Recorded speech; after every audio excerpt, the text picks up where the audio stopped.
নমস্কার, আমি জ্যোতিশ্রী তপন। আজকে আমি আপনাদের হ্রদযোগ, ফণিমুখ যোগ, কালসর্প যোগ এবং কেমন্দ্রম যোগের কথা বলবো।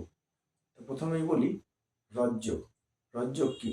হ্রদযোগ হচ্ছে জন্মকুণ্ডলিতে মেষে শনি, কর্কটে মঙ্গল, তুলায় রবি এবং মকরে যদি বৃহস্পতি অবস্থিত হয় তাকে হ্রদযোগ বলা হয়। এই হ্রদযোগে জাত ব্যক্তি নানা রকম দুঃখ কষ্ট পেয়ে থাকে। অর্থাৎ যদি কোনো জাতক জাতিকার জন্মকুণ্ডলিতে এরকম যোগ থাকে তাহলে সে নানাবিধ দুঃখ কষ্ট পেয়ে থাকে। এবার আমি আপনাদের বলি ফণিমুখ যোগ। ফণিমুখ যোগ কাকে বলে? জন্মকুণ্ডলিতে মেষে শনি, কন্যায় শুক্র, তুলায় রবি এবং বৃশ্চিকে যদি চন্দ্র থাকে তাহলে ফণিমুখ যোগ হয়। এই ফণিমুখ যোগে জাত ব্যক্তি বিভিন্ন কাজে মাঝে মাঝেই পণ্ড হয়ে থাকে। অর্থাৎ যে কোনো জাতক জাতিকার জন্মকুণ্ডলিতে যদি এরকম যোগ থাকে তাহলে তার মাঝে মাঝেই যে কোনো কাজ পণ্ড হতে পারে। এবার আমি আপনাদের বলি ফণিমুখ যোগ, কালসর্প যোগ। কালসর্প যোগ কাকে বলে? কালসর্প যোগ হচ্ছে রাহু এবং কেতুর এক পার্শ্বে সব গ্রহ যদি অবস্থিত হয় তাকে কালসর্প যোগ বলা হয়।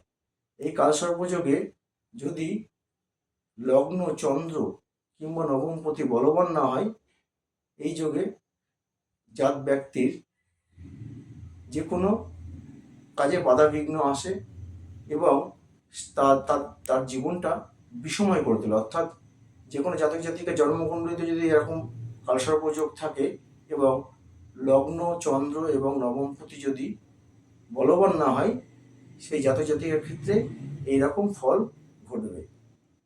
এবার আমি আপনাদের বলবো কেমন্দ্রম যোগ।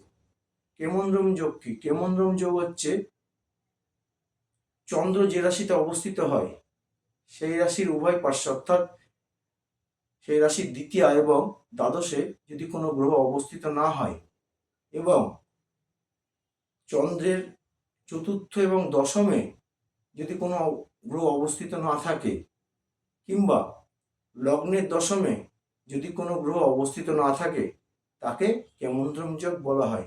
এই কেমন্দ্রম যোগে জাত ব্যক্তি নানাবিধ কষ্ট ভোগ করতে হয়, যেমন দারিদ্র্যজনিত কষ্ট ভোগ করতে হয় এবং তাদের অভাব অনটনের মধ্যে থাকতে হয়, অভাব অনটনের মধ্যে থেকে তাদের দুঃখ ভোগ করতে হয়। অর্থাৎ যে কোনো জাতি জাতিকার জন্মকুণ্ডলিতে যদি এরকম যোগ হয় তাকে অভাব অনটনের মধ্যে থেকে দুঃখ ভোগ করতে হবে এবং তাদের জীবনটা খুব ভালো থাকবে না।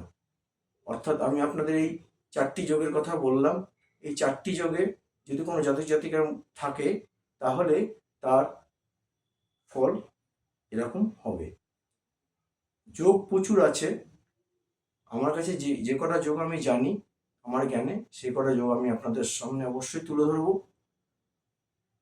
তা আপনারা যদি আমার পাশে থাকেন তাহলে আমি আরো অনেক যোগের কথা আপনাদের সামনে তুলে ধরতে পারব।